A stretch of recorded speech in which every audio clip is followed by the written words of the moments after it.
آج کا عنوان ہے سارے صنم مسمار کر۔ دنیا میں بت پرستی کی تاریخ بہت پرانی ہے۔ اللہ کے نبی ہر زمانے میں لوگوں کو ہدایت دیتے رہے اور ایک خدا کی عبادت کرنے کی تلقین کرتے رہے۔ وقت گزرنے کے ساتھ ساتھ لوگ سیدھا راستہ چھوڑ کر شرک اور بت پرستی اپناتے رہے۔ اللہ کے نبی آدم علیہ السلام کی وفات پر شیس اور ان کی اولاد نے انہیں ایک غار میں دفن کر دیا۔ اللہ کے نبی شیس کی اولاد اپنے دادا کی قبر پر جا کر انہیں یاد کرتی تھی۔ قابیل کے بیٹے ہنوک بن قابیل نے اپنے بھائیوں سے کہا، شیس کی اولاد کے پاس آدم کی قبر ہے جہاں وہ اپنے دادا کی یاد میں جاتے ہیں، جبکہ ہمارے پاس ایسا کچھ نہیں ہے۔ ہنوک نے اپنے خاندان کے لیے لکڑی سے ایک بت تراشا تاکہ وہ آدم کی یاد میں اس بت کے پاس جا سکے۔ اس طرح ہنوک بن قابیل نے پہلا بت تراشا۔ صدیاں گزرنے کے بعد انسانی آبادی اور نسل بڑھتی گئی۔ اس زمانے میں انسانی عمر بھی سینکڑوں سال ہوا کرتی تھی۔ ود، سوا، یغوث، یعوق اور نصر بڑے نیک لوگ تھے جو باری باری ایک مہینے کے اندر وفات پا گئے۔ ان نیک لوگوں کی وفات سے ان کی قوم بہت غمگین تھی۔ قابیل کے ایک بیٹے نے ان لوگوں سے کہا، تم لوگ اپنے پیاروں کے چلے جانے سے بہت غمزدہ ہو، کیوں نہ میں تمہیں ان کی تصویریں بنا دوں جنہیں دیکھ کر تم خوش ہو جاؤ۔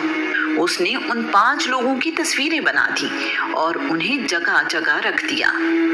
لوگ ان لکڑی پر بنی ہوئی تصویروں کے پاس جاتے اور اپنے رشتہ داروں کو یاد کرتے تھے۔ ایسا کئی نسلوں تک ہوتا رہا۔ لوگ اپنے بزرگوں اور رشتہ داروں کو عزت اور محبت سے یاد کرتے رہے۔ آہستہ آہستہ لوگوں نے ان کی عبادت کرنا شروع کر دی۔ یہ قوم قابیل کی اولاد تھی۔ اللہ کریم نے اپنے نبی ادریس کو اس قوم کی طرف بھیجا۔